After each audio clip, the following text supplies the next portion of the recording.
Quelles sont les 10 leçons que nous pouvons tirer d'un danseur hip-hop français au parcours assez incroyable ? Tu n'es peut-être pas un adepte de ce milieu, mais si tu aimes le sport, la compétition, le business et tu veux des clés pour ton état d'esprit et cultiver cet archétype du guerrier qui est en toi, reste jusqu'à la fin, ça va sûrement te plaire. Bonjour à tous, je suis Tolo et je suis le fondateur de ce podcast qui a pour but principal de te donner des clés pour l'accomplissement de tes objectifs. Et ici, on va parler d'état d'esprit, de motivation, d'action, de loi de l'attraction, de la mécanique du succès et tous ces paramètres qui nous permettent de manifester des résultats dans notre vie.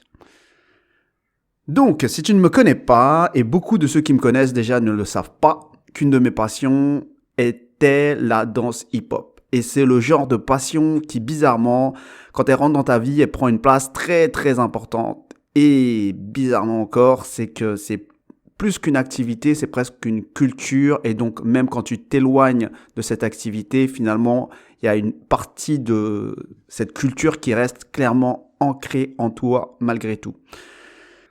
Et moi, j'ai été touché par le virus de la danse au lycée. Mais avec mes études supérieures et mon expatriation pour le boulot, après, c'est vrai que je me suis assez rapidement éloigné de ce milieu-là, mais tout en restant très connecté à ce milieu-là. Donc ça fait plus de 20 ans, donc c'est un sujet quand même que je connais assez bien. Donc déjà, je vais te remettre un peu dans le contexte de l'époque, pour que tu puisses un peu t'immerger. Donc on est dans un contexte où la danse hip-hop c'était assez underground. Là je parle des fins des années 90, début des années 2000. Il n'y avait pas forcément internet, il n'y avait pas forcément de vidéos qui circulaient comme aujourd'hui. On était plus sur des VHS qu'on se transmettait entre personnes qui étaient passionnées. Et c'était une époque qui était beaucoup plus peace, on va dire, que les années 80, où ça pouvait être à l'époque, au début des années 80, enfin, dans les années 80, ça pouvait être très, très, très chaud. Donc là, on était dans une époque où on avait beaucoup de groupes répartis un peu partout, et en Île-de-France et même en France, avec des identités extrêmement fortes. Et en Île-de-France, en tout cas, beaucoup se rejoignaient dans un lieu mythique qui s'appelait Châtelet. Et chacun s'entraînait de son côté, mais s'il y avait des animosités, comme on voulait être dans un esprit assez peace, ça se réglait dans les cercles. Et donc on est dans ce contexte-là, et j'ai envie de te parler d'un breaker, d'un b-boy comme on dit, qui s'appelait Benjamin Chawat, qu'on appelait Benji à l'époque, ou b-boy Benji, enfin...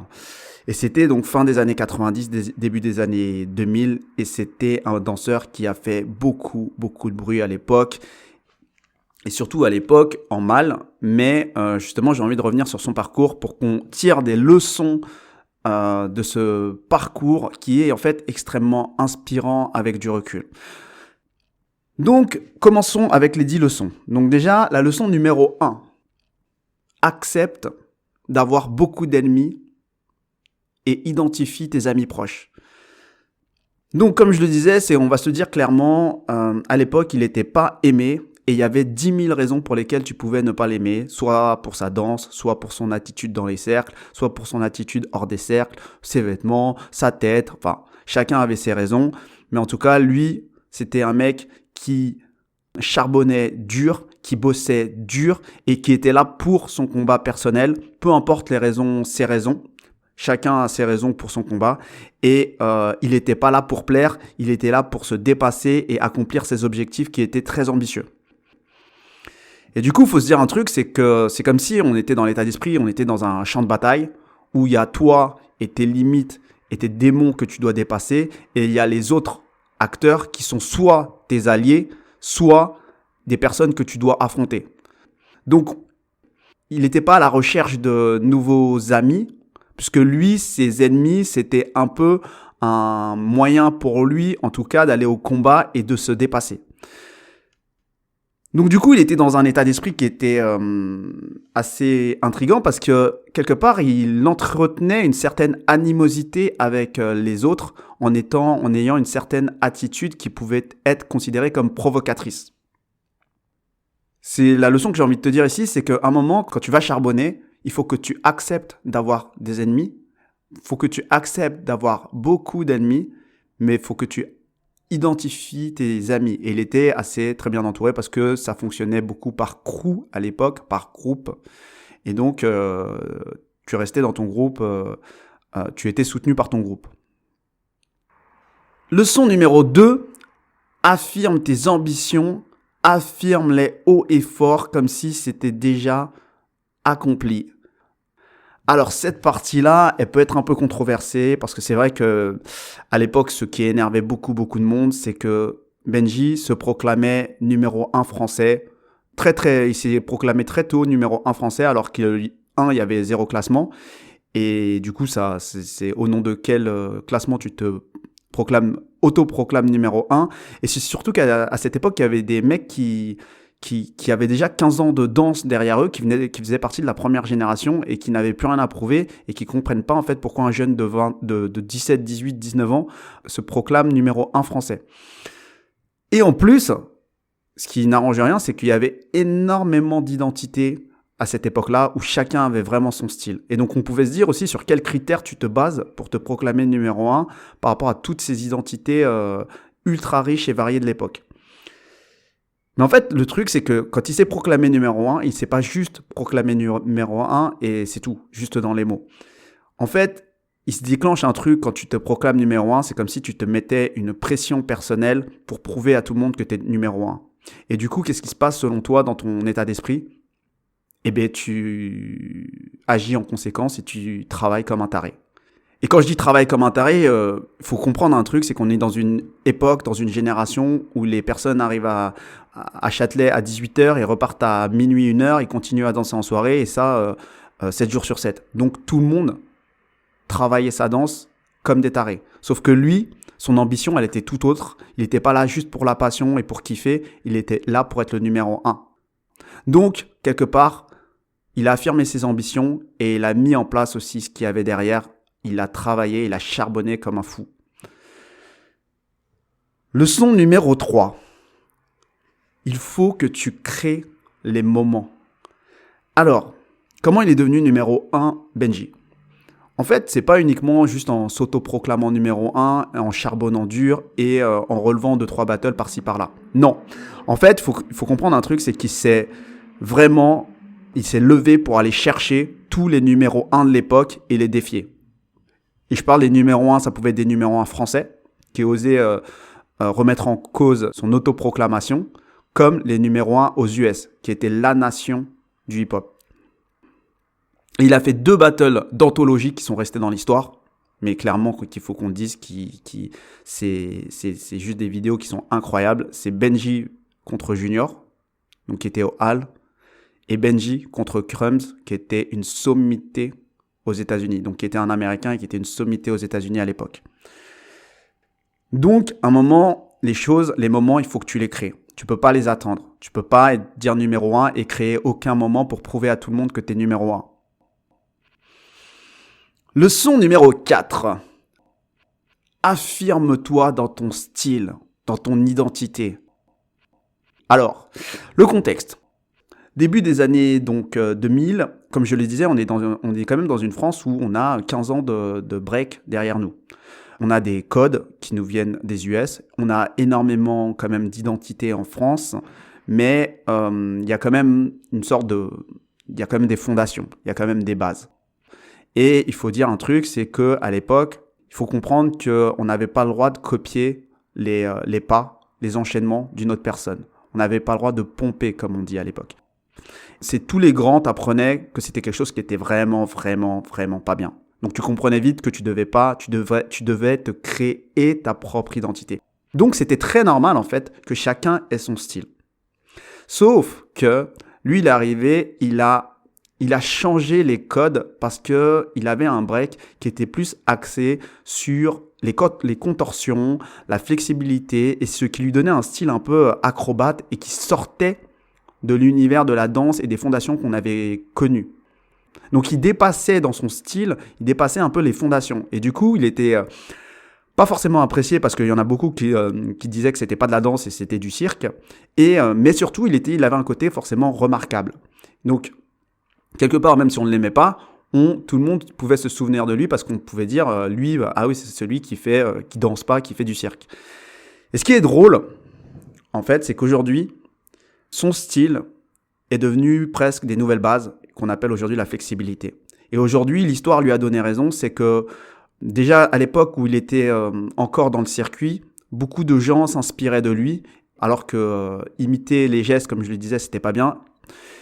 Et du coup, une fois qu'il a raccroché les gants, entre guillemets, bizarrement, c'est là qu'on a vu toute une nouvelle génération de mini-lui sortir et reprendre toutes ses fondations, tout son style qui sont devenus aujourd'hui des nouvelles fondations. Et il a eu cette particularité d'arriver dans une époque un peu spéciale où c'était vraiment le début des années 2000 et il y avait le début des vidéos sur des sites spécialisés où tu faisais du téléchargement direct comme Style de Ouf ou B-Boy World. Et donc ce qui a permis en fait la démocratisation de certains de ces pas. Leçon numéro 5. Sois malin et prends des points là où on ne t'attend pas. Là où il a été très fort, Benji, c'est qu'il était dans cet objectif de gagner un battle. Et comment on gagne un battle ? On gagne un battle en ayant le public dans sa poche. Parce que les battles, c'est des choses de très réactives où le public interagit et montre qu'il approuve ou qu'il approuve pas tel mouvement en encourageant ou non. Et donc, en fait, là où il a été très fort, c'est que il avait un style différent, mais il a très vite compris son objectif final qui était de mettre le public dans sa poche. Il n'est pas allé provoquer les personnes sur leur expertise, sur les pas où leur adversaire était des experts. Il est allé gagner des points facilement, mais tout en étant très très créatif, en déstabilisant l'adversaire avec des phases, par exemple, qui pouvaient être drôles, originales ou marquantes. Et du coup, c'était pas compliqué techniquement, mais par contre, le public s'en souvenait parce que c'était original. Et donc, la leçon que j'ai envie de te dire par rapport à ça, c'est quel est ton objectif final et comment tu fais pour échapper au combat direct et gagner des points autrement. Leçon numéro 6. C'est l'attitude, ce que tu es. Et ce qui était assez drôle, en fait, c'est que, par rapport à ce que je disais, c'est que lui, il avait bien compris quelque chose, c'est que son objectif, c'était de gagner. Gagner le battle auprès du public, auprès de l'opinion publique. Donc, c'était ça son objectif. Auprès des juges, s'il y en avait, mais à l'époque, il n'y avait pas de juge, en fait. Et donc, lui, il était dans une attitude agressive, mais agressive, respectueuse. Et en fait, faut se remettre dans le contexte de l'époque. Comme je disais, c'était underground et ça pouvait partir en live très vite. Et donc là, on parle vraiment de battle où c'était des groupes qui représentaient des villes qui s'affrontaient. Et en fait, il y avait des wagons de RER entiers qui pouvaient venir supporter un crew et être là juste au cas où ça pouvait partir en live. Et donc, à l'époque, il faut savoir qu'il y avait énormément de codes pour maintenir le respect entre les crews.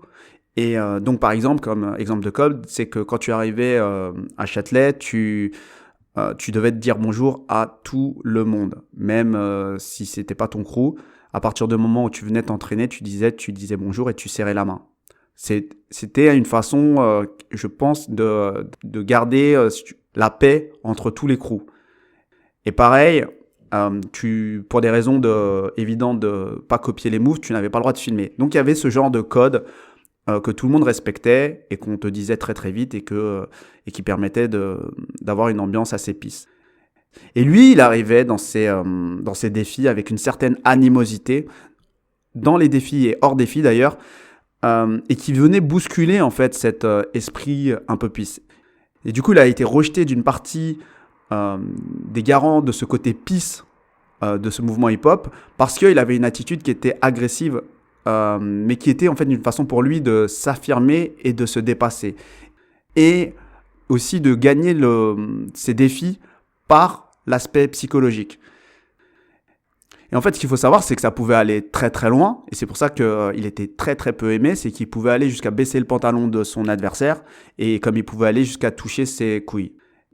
Et en fait, c'était quelque chose qui à l'époque pouvait faire partir un défi en live. Mais ce qu'il faut comprendre, c'est que lui, c'était pas du tout un bagarreur. Donc lui, il le faisait dans l'état d'esprit de la provocation et de gagner ce défi psychologiquement. Et ce qui est drôle en fait, c'est qu'avec le temps, c'est qu'il y a toute une génération qui a grandi avec ces codes et qui a conservé un peu cet esprit justement du combat, du guerrier et de cette agressivité respectueuse. Et donc, qui vont avoir cette attitude agressive, mais dans les cercles. Et je pense qu'en fait, lui, ce qu'il voulait faire, c'est ça, c'est avoir une attitude agressive dans les cercles, pas forcément hors des cercles. Et ça n'a pas été forcément compris, parce que c'est vrai qu'il y a eu beaucoup de moments dans cette période hip-hop où ça pouvait partir en live très vite, donc personne ne voulait de cette agressivité, même dans les cercles. Leçon numéro 7. Ne fais pas attention aux personnes qui ne te valident pas et continue à te faire valider par les personnes que tu respectes. En fait, on était dans une époque où les États-Unis dominaient le monde au niveau hip-hop, que ce soit dans la musique ou dans la danse. La culture, elle vient de là-bas. Bien qu'on ait des excellents danseurs en France, clairement, ils avaient 10 ans d'avance. Et il faut savoir un truc, c'est que en France, c'était la guerre nucléaire au niveau des groupes. Il y avait aussi énormément de personnalités, comme je le disais. Et du coup, Benji, qu'on le veuille ou non, à l'époque, c'était une personnalité parmi d'autres. Et en fonction de la sensibilité de chacun, on pouvait ne pas l'aimer du tout. Et comme on pouvait aimer un autre danseur de manière irrationnelle. Et il faut savoir que, en fait, ce qu'il a fait, c'est qu'il est parti aux US. Et c'est le premier Français à avoir gagné un événement aux US. En l'occurrence, dans ce cas, c'était le Pro Am de Miami. Et c'est aussi le premier Français à avoir marqué du coup une compétition américaine alors qu'il avait à peine 20 ans. Et parce qu'ils ont vu les Américains ont vu un jeune de 20 ans sorti de nulle part avec une énergie et une arrogance incroyables et qui ne se démontait pas. Et il faut savoir que les Américains sont des personnes qui sont extrêmement sensibles à l'énergie et à la personnalité, l'originalité d'un danseur. Alors ce qui est drôle donc et assez paradoxal, c'est que alors même que Benji était pas reconnu et même rejeté en France, il a été très vite reconnu aux US et ce qui est complètement incohérent parce que c'était justement pour les Français, c'était inconcevable qu'il soit pas validé en France et validé aux US. Et ce que je veux dire par là, c'est que il y a des gens aujourd'hui qui ne te valident pas. Et peut-être parce que tu leur accordes beaucoup de crédit du fait peut-être qu'ils commencent en même temps que toi et eux, ils ne te valident pas ou ils ont un peu plus d'avance sur toi. Et en fait, je pense qu'il y a beaucoup de choses qu'on s'empêche de faire et notamment d'aller rechercher des personnes beaucoup plus expertes que nous. Et en fait, ces personnes ont une autre sensibilité que des personnes qui viennent de commencer dans ton domaine. Tu peux te faire valider par des personnes qui sont bien plus avancées que tu ne l'imagines. Alors même que tu peux te faire rejeter par des personnes qui sont d'un niveau moindre, peut-être un peu plus élevé que toi, mais beaucoup plus bas que certaines personnes que tu idéalises et qui, eux, peuvent te valider. Donc, l'erreur qu'on fait tous, c'est qu'on pense que la validation se fait de manière linéaire, alors qu'en fait, il y a une sensibilité qui est qui dépend complètement de la personnalité des personnes. Leçon numéro 8. Alors ça, c'est quand même un truc incroyable. La leçon, c'est trouve ton mentor. Et le truc incroyable, c'est que à l'époque, ce que j'avais pas du tout mesuré, c'est que Benji a été énormément accompagné, coaché, voire mentoré. Et il y avait un mec à l'époque de son groupe qui était très actif sur les réseaux sociaux de l'époque, en tout cas les forums, on va dire les forums spécialisés, et qui était énormément dans la provocation et qui était un peu le porte-parole de Benji, mais parce que Benji n'était pas forcément sur ces sites-là. Il s'exprimait pas. Et du coup, on avait l'impression que cette personne qui parlait au nom de Benji et le défendait, on savait qu'ils étaient du même groupe, mais on avait l'impression qu'il enjolivait un peu la relation. C'est-à-dire qu'il disait, texto, Benji, c'est mon petit, c'est moi qui l'ai formé, c'est moi qui l'ai construit de A à Z. Et il faut savoir que cette personne, qui s'appelle Yuval, c'est un danseur debout, un danseur de voguing. Le voguing étant une danse issue de la communauté noire, américaine et homosexuelle. Et du coup, qui n'a strictement aucun rapport avec le break qui est beaucoup plus, on va dire, physique et au sol. Et donc, entendre cette personne, danseur debout, de voguing, dire « c'est moi qui ai construit ce breaker qui, qu'on le veuille ou non, avait un certain niveau et qui s'est fait reconnaître aux US, donc qui était effectivement, même si personne ne l'admettait, un des meilleurs Français ». Entendre ce danseur debout dire que c'est lui qui a formé et qui a créé de A à Z de toutes pièces ce numéro 1 français du break, c'était très étrange. Et du coup, voir personne n'a porté de crédit à cette personne-là à l'époque. Et bizarrement, c'est que des années après que Benji s'est beaucoup plus exprimé quand il était sorti du circuit et qu'il a parlé de sa relation justement avec ce fameux Yuval. Et donc, effectivement, en l'écoutant, on comprend bien que Benji, effectivement, est un produit, et il le reconnaît absolument, un produit de A à Z de Yuval, qui est en fait un danseur plus expérimenté, qui a connu la première génération, la première vague dans les années 80, et qui a hérité de cet état d'esprit de guerrier, et qui l'a transmis à son poulain, entre guillemets. Et donc, il lui a transmis cet état d'esprit de guerrier, c'est-à-dire d'aller de se lever et d'aller chercher les mecs pour les défier et pour montrer qui est le meilleur. Et il l'a bizarrement, au-delà de l'état d'esprit, il l'a aussi accompagné dans la direction de son break. Ce qui est assez étonnant, puisqu'ils ne sont pas du tout dans le même style de danse. Mais en fait, Benji, dans son style de danse, est aussi beaucoup inspiré du voguing, qui est une danse debout, et là qu'il l'a inspiré pour le sol. Et ce qui est assez drôle, Benji créait et il lui disait ça c'est bon, ça c'est pas bon, ça c'est moyen, tu peux l'améliorer, ça tu pourrais rajouter ça, alors que lui-même n'était pas forcément un breaker. Et c'est assez impressionnant, puisque on pourrait s'imaginer que le mentor était quelqu'un qui est un expert dans le domaine du mentoré. Et là, c'est un expert en général, mais pas du tout dans la spécialité de la danse au sol. Et un autre truc qui était important dans le rôle de Yuval, c'était que c'était un accompagnant bienveillant qui a toujours mis des challenges un peu plus hauts, mais accessibles à son poulain.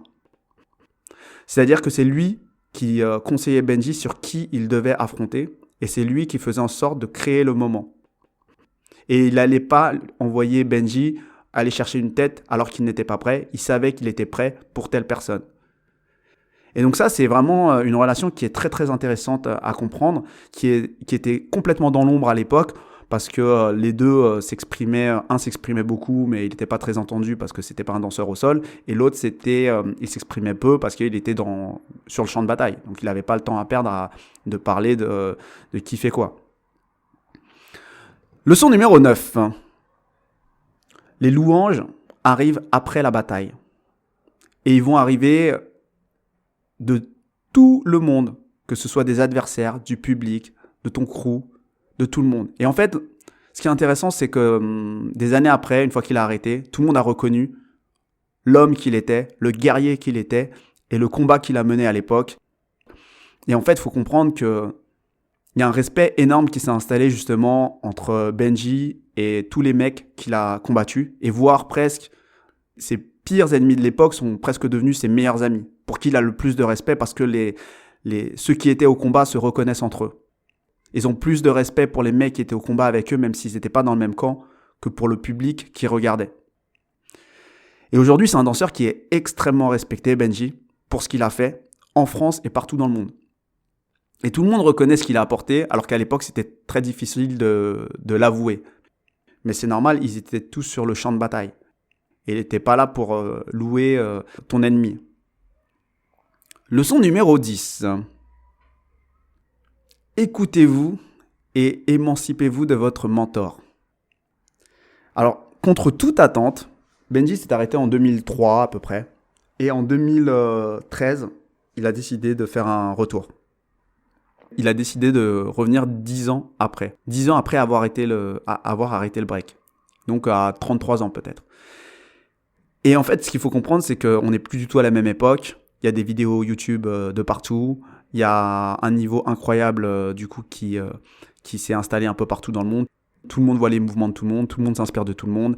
Et on est dans une époque où il y a des personnes qui vivent de ce milieu-là et qui ont des énormes sponsors avec des énormes événements. Du coup, lui, il est revenu avec la même mentalité que quand il est parti. C'est-à-dire qu'il est revenu chercher les plus grosses têtes du moment. Et en fait, ce qui se faisait plus depuis des années, parce qu'il y a tellement d'enjeux financiers que les gens vont plus se cramer à faire des battles, des défis avec des gens pour qui vont rien leur rapporter. Et donc, à l'époque, c'était complètement incroyable d'entendre que Benji allait revenir 10 ans après. Et même son mentor lui a dit « Non, mais c'est mort, c'est impossible, tu peux pas, il y a trop de niveaux. À 33 ans, c'est pas possible, tu peux pas. » Et en fait, ce qui s'est passé, c'est qu'il est revenu. Ce qui était impensable, parce que faut comprendre que là, on parle d'un niveau d'une discipline où on utilise le corps et on pousse les limites du corps assez loin et on peut pas faire la même chose à 20 ans qu'à 30 ans. Et en fait, il a été extrêmement intelligent et créatif, c'est qu'il est revenu doucement, mais il s'est énormément entraîné et il est revenu avec un style qui était plus adapté à son corps de trentenaire, on va dire. Et du coup, il est parti chercher les grosses têtes. Certains ont répondu, certains n'ont pas répondu, par peur ou par autre chose. En tout cas, lui, il s'est pas démonté et il a lancé des vidéos pour montrer à tout le monde, au monde entier, qu'il était bien de retour et son niveau.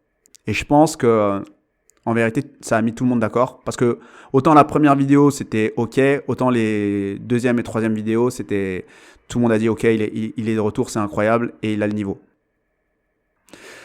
Donc voilà, c'est ce que je viens de te raconter, c'est le parcours incroyable de ce danseur-là et quelques leçons qu'on pouvait apprendre de Benji. Et si tu veux aller plus loin sur ces sujets d'état d'esprit et développer cet archétype du guerrier, n'hésite pas à nous rejoindre sur nos réseaux sociaux, dont la Maison du Succès. Je travaille avec plusieurs coachs. On fait des coachings comme des ateliers de groupe de 1 ou plusieurs jours, voire des soirées. N'hésite pas à commenter si ça t'a plu et à faire tourner aux personnes qui peuvent être intéressées. Et je te souhaite une bonne journée et à bientôt.